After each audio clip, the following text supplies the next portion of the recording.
So I thought a bit about how I was going to present this, and as you know, there's a big emphasis in HACC on performance, and that dictates a lot of the architecture and design choices that are made. And so I want to go through a couple of different things, a couple of different takeaway points that I think are important and that you could apply to your own codes. And I want to explain how our design requirements for performance and also for portability and other things influence the way that this is structured and why this works for us. As I'm doing this, I have some one-slide mini lessons on things that sometimes people are confused about, so I've injected those, and we'll see how this goes. Okay, so I do have a slide on the build system. I know Andrew did a good job talking about make, and I just want to give you a quick idea of how we've managed our build system setup. So first, as you know, we run on a lot of different kinds of supercomputers, and all the supercomputers are different. So what we've done is we've created environment scripts for each supercomputer. These things set up the paths for the different libraries and compilers and everything else that we need on each system. We find that since all these supercomputers are very different, using some build system that requires the user to use some sort of long configure line or something to specify a lot of paths to different libraries was actually extremely error prone, because people would constantly forget things. And things would end up being configured and linked against the wrong libraries. So that ended up being very problematic. So we went to this back, sort of more archaic system, but one that sort of works well for the HPC environment, which is to have different environment scripts for each machine. Those environment scripts then get sourced into your current environment, and the make files then use the variables from those scripts. In the source directory, the simplified dependency management, each subdirectory is sort of built into its own static library, and all those libraries then get linked together into the final executable. I want to specifically point out a couple of things that are special about the build system, which are not too special. I mean, I believe Flash does these kinds of things too, but they end up being extremely important for science. And that is, you need to be able to reproduce a build that you've done at a later time. And as a result, you need to record all of the relevant information about the build somehow in the executable itself. So the build system, in addition to going and building all the files in the normal way, also uses some echo statements and other things to take your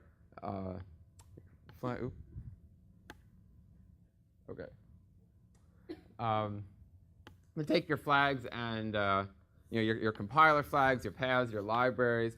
It also, did I do something wrong here? It takes your compiler flags. It takes your linking paths. Perfect. It also runs SVN info and pulls out the current repository from which you've checked out, the revision number. And it runs SVN diff to pull out any local differences that you have. And it records all of that information in the executable itself. When you run the executable, that information gets put into the log files. And this ends up being extremely important, because when you go back later to look at data files and look at the log files from a run you've done, you really need to be able to know what executable that was, what local changes there were, how you built it, what libraries it was linked against, and all of those things. And although not necessarily important for your word processor, for science, this is an extremely important point. And I really encourage everyone to do this kind of thing in their programs. Another feature which I'd like to mention is that of type neutrality. So when you're designing your program and you are designing the interfaces between different components, which I'll talk about in a minute, obviously different variables have types. Some things are single precision, some things are double precision. You have integers. Are they 32-bit integers? Are they 64-bit integers? None of those things should be baked into a million different places all over your program, because it means that it is essentially impossible to change them. In HACC, for instance, it's a mixed precision code. Some parts are normally run in single precision while other parts are run in double precision. If I want to change that to run everything in double precision, I only have to do it in one place, because that choice is encoded into a header file that gets included everywhere else. And this is extremely important, again, for scientific concerns, and also for managing memory overhead. So as another example, the particle IDs, when we do really large runs, we need 64-bit particle IDs because you have more than 30 billion particles. For small runs or for ensemble runs and other kinds of things, you actually don't want to use all the extra space if you don't have that many particles. And so, again, that's a choice that I can make in one place at build time, and I can choose between different types for different purposes. The other thing is, you should not do what my undergrad computational physics teacher did. In the top of every program put pound define double real or something like that, and say, okay, I have type neutrality because I can change everything from single precision to double precision and back again. Well, great, but that's actually not what you want to do in any kind of sizable program because variables are used for different purposes. When you're doing single precision, or anything else for that matter, right, you really want to be able to characterize how much round-off error is affecting it. So the easiest way of doing that is to do some test problems with higher precision. Again, you need to be able to change that in one place, otherwise it's not manageable, and the tests don't become repeatable in any meaningful sense. Another major factor that drives the design of the interfaces between the components in HACC is memory management. So especially for large-scale cosmology, we are always driving, at least maybe for another few decades, at the weak scaling limit. We are trying to use as much memory on the machine as possible because that's where we get our resolution. And as a result, we're always pushing the memory limit on these machines. Now, not every code does push the memory limit, and for those, if your code is nowhere near the memory limit on the machines you're running on, then you don't have to think as hard about this kind of thing. But if you're running large problems, and with overheads from libraries, AMR and other things, which many of you may use, you actually may be pushing the memory limit much sooner than you think you will be. You really have to think about how memory management is going to work in your code and how the different components can interact in an abstract way without requiring a lot of duplication. So, and there are two kinds of overheads, and this is extremely important. So first are overheads from copying. Component A has a copy of the data. You make a copy of it for component B. Obviously, now you have two copies. That takes twice as much memory. That's the obvious kind of overhead, and the one that most people think about. There is another kind of overhead which is more subtle, but in many cases equally important, and that's the overhead from fragmentation. So fragmentation comes about when you're using dynamic memory management. You're calling new or malloc or whatever you're doing, and you're allocating and deallocating little pieces of data all over the place. Now, if all you're doing is allocating and deallocating little pieces of data all over the place, then it's not a big deal, because you allocate a bunch of little things, you free a bunch of little things, there are more little spaces to allocate more little things, and you're done. The problem comes when you're allocating some little things and also some big things, because if you have your memory filled up with a bunch of little things that are sort of all over the place, even though you may have a lot of little spaces left over, so your total amount of free memory is still large, you may not have any single large space left over in order to allocate a big thing. This is the fragmentation problem. And if you have a long-running code that does a lot of allocation of both little things and big things, this can really bite you. And in fact, we had a huge problem with this in HACC when we started running on the Blue Gene, and it caused us to entirely rewrite the way our memory allocation was done. That's what I wanted to say about fragmentation, and it really is a problem. Now, let me tell you a little bit how we dealt with it. So first, let me just say, in terms of normal overheads, in terms of copying, when you have interfaces between different components, just design them so that you don't need extra copies. Sometimes you do need copies, that's the way it is, but you don't want to have extra copies induced purely by the interface. So one problem that we actually had in HACC and have now fixed is that we had interfaces that specifically took references to STL standard vectors. The problem with that is that if that vector is coming from a piece of some other larger data structure, some other larger vector, there's no way of just referring to the piece and passing that through the interface. You have to make a copy of it just because of the semantics of the library. This kind of thing you really want to avoid. In C, you can use pointers. In C++, you can have interfaces that take iterators, and there are other language-specific, library-specific ways of doing this. But you want to think about it when you're writing your interfaces. Now, to deal with the fragmentation problem, we also had to create something called a pool allocator. So what happens is that when HACC starts up, there is an allocator, and it grabs a huge chunk of memory, as much memory as we know we're going to need for the different phases of each time step. As you remember, HACC applies different kinds of operators. There's a long-range force operator, for instance, that uses grids and FFTs and things like that. Then there are short-range force components that use trees and other kinds of data structures to do the short-range calculation. And we need to make sure that all of those components always have the memory they need, and they can't do it by having each component just calling new and delete or malloc and free all the time, because some of the memory it needs, some of these memory pieces are small, like tree nodes. Some of them are really large, like big grids for the FFT. And if you just try and use the naive method for doing this, the thing you've seen in your Programming 101 class, it actually won't work. So we have a pool allocator. It grabs a huge amount of memory. And all the allocations are funneled through this pool allocator. At different stages in this time step, like after we run the FFT, the long-range force solver, after we do the short-range force solver, the pool is reset because we know that all the memory that was needed for the grid is needed anymore. So boop, goes away. Then we do the short-range force. It gets its memory from the pool allocator. When it's done, boop, it all goes away.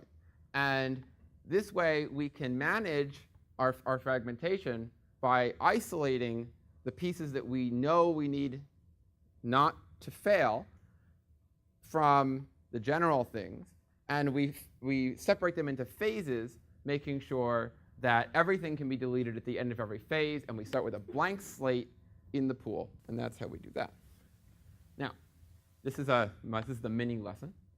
So a lot of people I know have a lot of experience with this, and I'm guessing that some of you may not have as much experience with this. But when programming, a lot of people talk about the difference between stack and heap. And I've discovered that it's kind of useless to talk to people about memory allocation when they don't necessarily have this clear in their mind. So I made a very simple diagram, and I'm going to try and explain how this works. So this box here represents all the memory on your rank.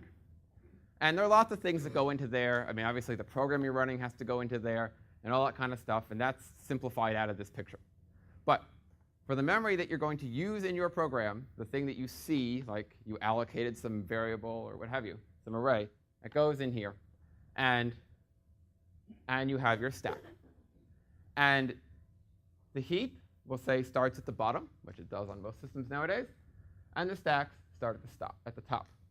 Now, actually, I should have put this in the other order. So I'm going to go head a slide and then go back. So here's an example. So in your function, we have a variable, say a.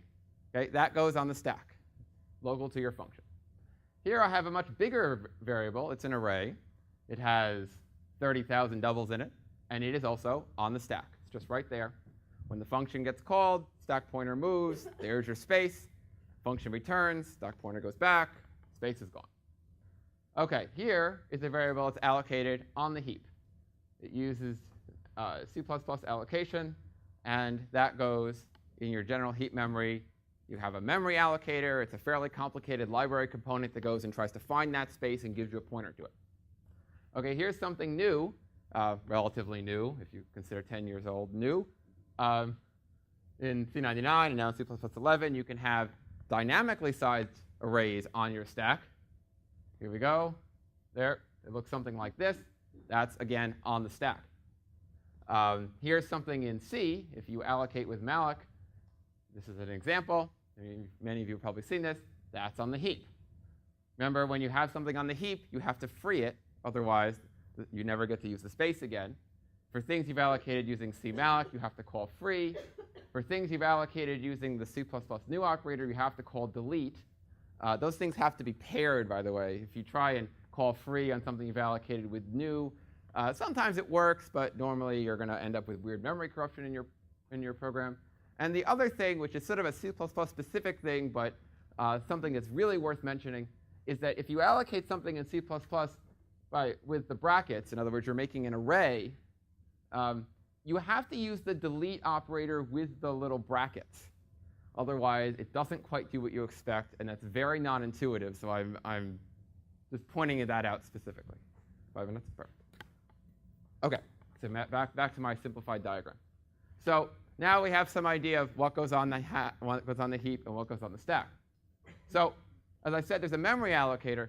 The memory allocator takes all your heap requests and uses some complicated data structure to try and find the thing, find some space for you. That goes somewhere down here. It could be here, it could be there. It doesn't necessarily go in order. You have something big, something gets freed. Now you have some space. It goes and sticks it in there, something like that. Now, the stack, each thread gets a stack. It starts from the top, and as you allocate more things, you call functions, you use up space, functions return, that space sort of gets freed, and it happens this way. The thing to remember about the stack is generally you have plenty of stack space. In fact, in most operating systems nowadays, the stack can dynamically expand, except if you have threads. And this is something that a lot of people don't really get. As soon as you put threads in the picture, your stack space is much more limited, because when you start a thread, the operating system has to pick some starting address for your thread stack. And the stack of the thread above it can't collide with it, because then you'd be overriding stuff on the other thread stack.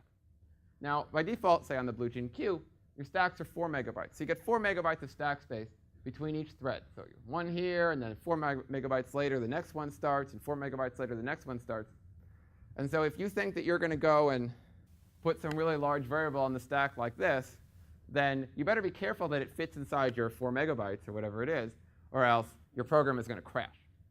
And that 4 megabytes is configurable. On all systems, there's a way of changing it. But it's just a matter of deciding how much space you want to have on the stack, what you can put there, and what your system limitations are. But in terms of designing interfaces for these things, I think it's important to understand some of the basics of how this actually works. So another important aspect of the design of the different components in HACC is state management. I want to specifically focus on one particular thing here, and that is unit conversions. So in HACC, like in many other codes, the data that we are simulating exists in different units, in different coordinate systems. For example, the integrators use a particular set of program units, which have advantageous features in terms of the stability of the time stepping. But of course, when we read the data in, write it out, when we do analysis and other things, the data has to exist in physical units. And different pieces of the program depend on the data being in different kinds of coordinates. So in addition to the program versus physical units issue, there are also coordinate system issues. For instance, some of the components in HACC require the data to be in ranked local coordinates. Other pieces of the program require the data to be in global coordinates. There are symplectic coordinates and non-symplectic coordinates, and lots of other different conversions have to happen.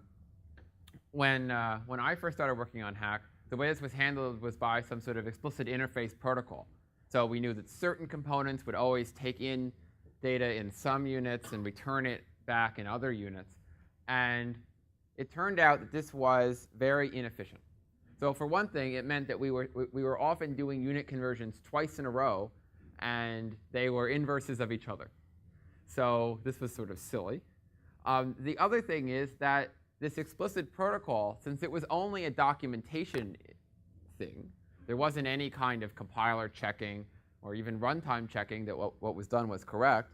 There were errors in the code where sometimes particles were being passed into certain analysis routines, certain operators in the wrong coordinate systems.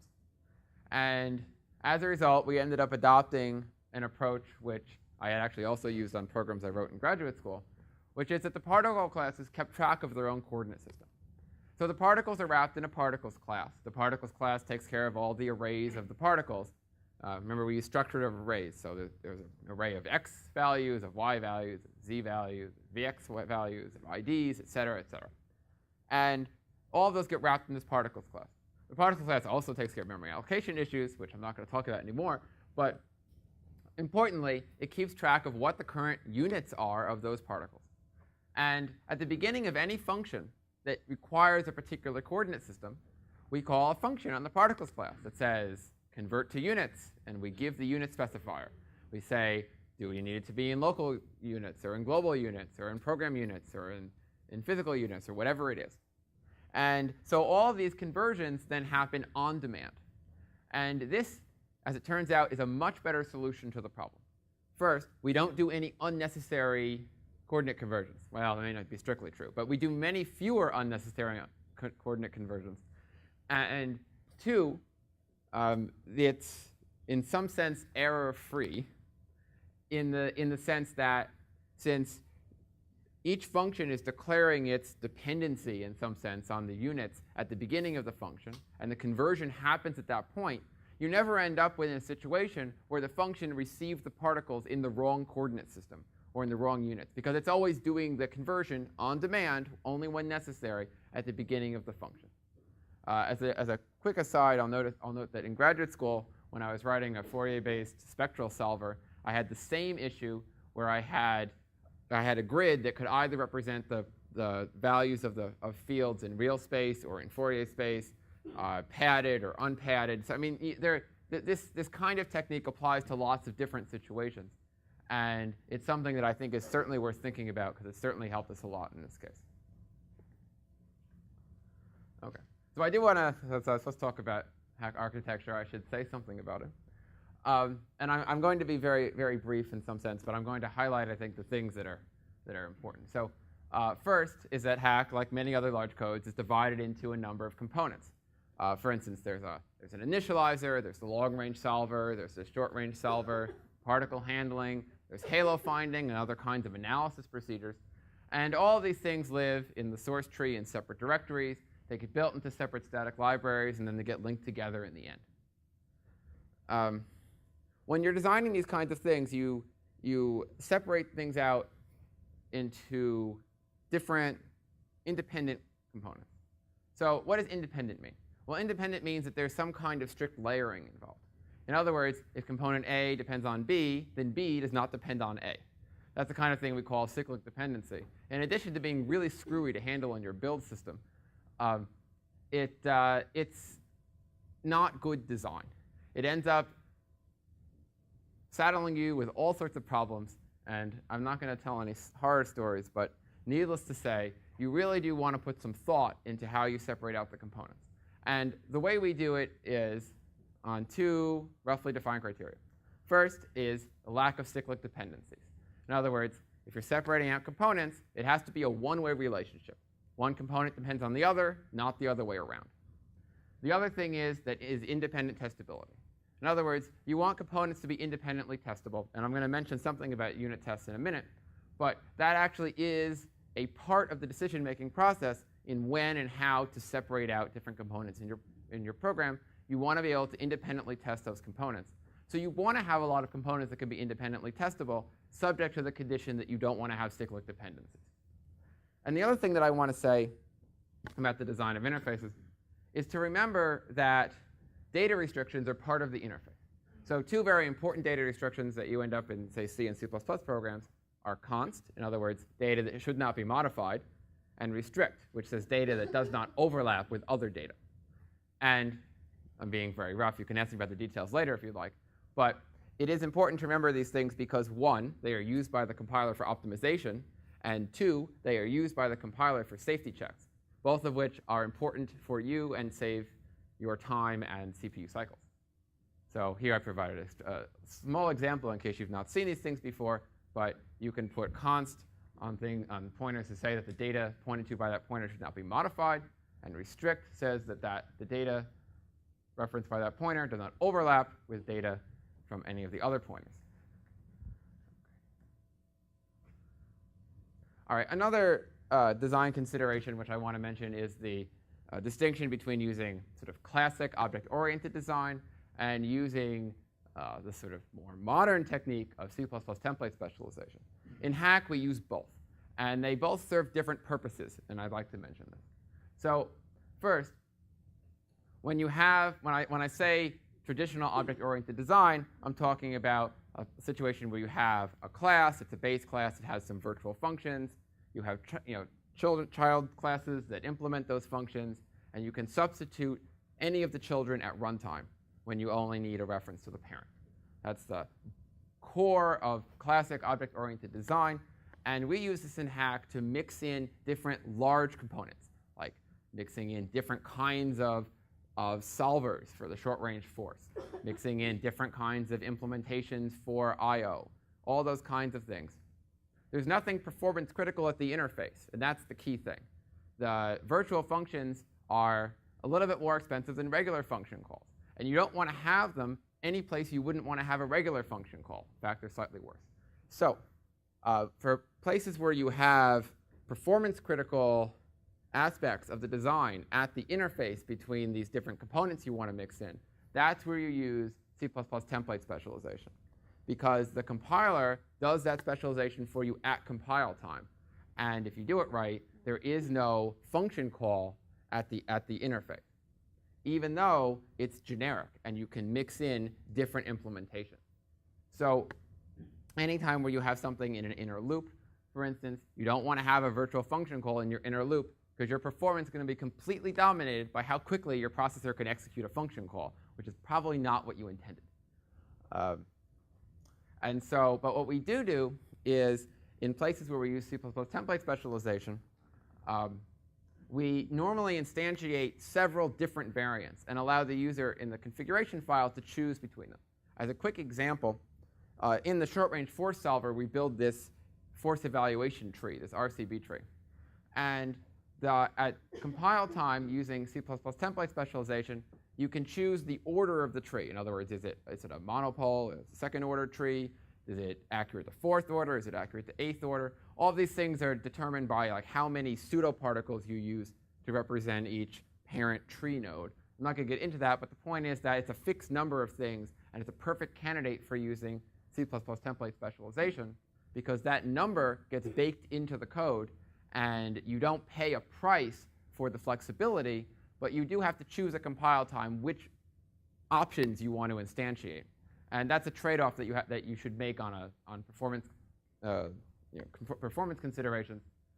Also, those kinds of things affect memory overhead. If you have a dynamically allocated number of particles, for instance, on each tree node, that number has to be stored someplace. You probably don't want that if that's going to be a massive data structure in your application, and that number is never going to change during any particular run. OK. And so I did want to say something about testing. I know Andrew was going to tell you about testing in Flash and how they set up their infrastructure, and I'm not going to talk about those kinds of things here. But I do want to mention the following. So first, these different components, they all should, and most of them do in HACC, have unit tests. Those are small tests that can be run to independently test the functionality of particular components. This is extremely important, because when you're writing components, I would say probably 50% of your time at least is probably spent testing. And what you don't want to do is do all of that testing and throw away code that you then get rid of. And once you think it works, and you plug it into your application, only to discover A, it doesn't quite work, and B, when someone breaks your code 2 years later, you've lost all the code that you used for the small tests, and it's not entirely clear what's broken and why. So it is very important when you develop components. I know most people, when they develop code, they write some small tests. It's that thing that you stick at the end of your function, of your file that you call main, that runs the code that you're doing, and then you delete it afterwards. Don't delete it. Okay, those are your unit tests, and you want to save them. I'm being slightly coy, but this is the general idea. The other thing is, run your tests under some program that's designed to detect memory errors.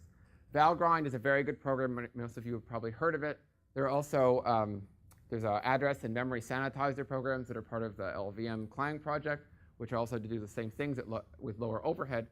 And these things are extremely important. They detect errors. Excuse me. They detect errors that you can't otherwise see just by running small tests. They detect uses of uninitialized variables, and they detect using memory after you've freed it. They detect accessing parts of an array outside the allocated bounds of the array. And all of these things that can cause your program to work fine in a small test and fail when you run it on a large problem. We also have standardized large problems that we run, or I should say medium-scale problems that we run to test the code. it's important not only to have these problems, but to have a good way of evaluating the answer. To say, well, I ran it and it kind of looks the same as the last version is really not a good thing to use. Not that that's not a good thing to do, because it certainly is. But that should not be your metric. For one thing, humans have drift bias, right? I mean, you look at something and the next one's a little different, if it's like kind of the same, and the next one's a little different, but it's kind of the same. And by the time you're done with all these kind of the sames, it's actually quite different from the original, and you don't want that. So we, for instance, use the power spectrum of the matter field at the end. It's an extremely good test. It's a Fourier-based technique. It covers all scales, and we have metrics for how much we're allowed to deviate from the accepted answer on our test problems before we consider the code to be good. The other thing is, you always run these problems before you run production science with the executable that you've built to run the production science. This is critical. For one thing, there can be bugs in your code, and more importantly, there could be bugs in code you don't control, like the MPI implementation, or bugs in various parts of the tool chain. All of these things can make unrelated changes affect your answer. And the only way you're going to know if your executable is going to produce the answer you expect on a known problem is to run the known problem with that executable. I know it seems sort of archaic if you go, oh, I just changed this little thing, and then I recompiled it. And if you're doing that for testing and development, yeah, that's fine, because that's what we all do. But if you're going to burn millions of CPU hours doing production science, please test that particular executable before you run with it. It is very important. The other thing is, which I'll mention in a minute, is be careful when using shared libraries. I have on here that you should know the difference between -L and RPath, and I'm going to explain that on the next slide, so don't worry about that. But the thing to note is that shared libraries are things that are not part of your executable. They are elsewhere on the system, and they can change underneath you. The system administrator upgrades something, or your coworker upgrades something, or whatever. That can change. That means that the executable that you compiled can now produce a different answer, because when it runs, it loads different code. Okay, and this is my last slide. But I want to, this is the next and last sort of mini lesson in my talk. So, and it's about shared libraries. Now maybe you think that's funny because I come from Argonne, and on the Blue Gene, we sort of shun away from shared libraries and say don't use them, and for very good reason. But on many systems, you do use shared libraries. In fact, you don't really have a choice. And so I really do want to explain slightly how this works. So when you link your application, it links against libraries. At least you're linking against MPI. Well, even if you're not linking against MPI, you're linking against libc. You do link against libraries, no matter what you do. And for most applications in HPC, you're at least linking against the MPI implementation, if not also HDF5 and some BOSS implementation and all sorts of other things. Those libraries, if you're linking a dynamic executable, do not get bundled into the file that you think is your program. In your program, there's simply a list. And it says, OK, I need these symbols from a file named x.so, and I need these other symbols from a file named y.so, and that's it. That's all that's in there. Normally, in some vague sense, the paths aren't even in there. It's just the name of the file. That's all that's in there. Now, when you load the program, there is a helper program called the dynamic loader, which on Linux, for instance, is generally called something like lib something / ld something.so something. And if you run LDD on your executable, you'll see it's listed there as one of the dependencies. That's the dynamic loader. It's the thing that's loading your program, finding all the dynamic libraries, and putting them in the memory space so that everything works together. When it goes and it looks for those libraries, the x.so and the y.so, it looks in some paths. There's a list of search directories called the RPath. Now, you can have a list of search directories that are embedded in the program. That's the first place it can look. Second place it can look is in the paths in an environmental variable called LD library path. That's the second place it can look. And the third place it looks is some set of system-specific paths that you don't know what they are. And it is important when you are evaluating your programs, when you are recording what your program was when you ran it for your science runs, that you take note of what libraries were linked to the program. So that way, if it later misbehaves, you can have some idea of whether these are the same or not. Now, when you are linking your application, the compiler needs to find the libraries in order to link against them. It's true. And the way it does that is by those paths. Well, there's some system-specific set of paths that it looks in by default. There are also the set of paths that you specify with the -L. And there are the paths that are specified in the environmental variable called library path. That's what the compiler uses to find the libraries when it links against them. And it has nothing to do with the paths that are used to load the libraries when you run the program. People have all sorts of problems with this, and I'll give you a quick example. For HACC, we need an FFT library. On many systems, we just use FFTW. So we compile FFTW, in our project space, and we link against it. Most systems also have FFTW. If we link against the version of FFTW that is in our project space, and we don't specify any kind of LD library path or R path or anything, when the program runs, it normally picks up the version that's in the system directory. And for some things, that will make the program crash for no immediately obvious reason. The one library that I really like in this regard is HDF5, actually, because if you do this with HDF5, HDF5 has routines in the initialization which will attempt to detect this problem. And it will print out this error message that says, I am a different version of the library from which I was compiled, something like this. And so you have some idea of knowing that this is going on. But most libraries don't do that. So the way you specify what paths get searched when the program runs is by using LD library path, or by putting the path in the executable using the rpath linker directive. The rpath linker directive, now I'll go back a slide. You normally specify with the compiler like this, -WL, rpath, something.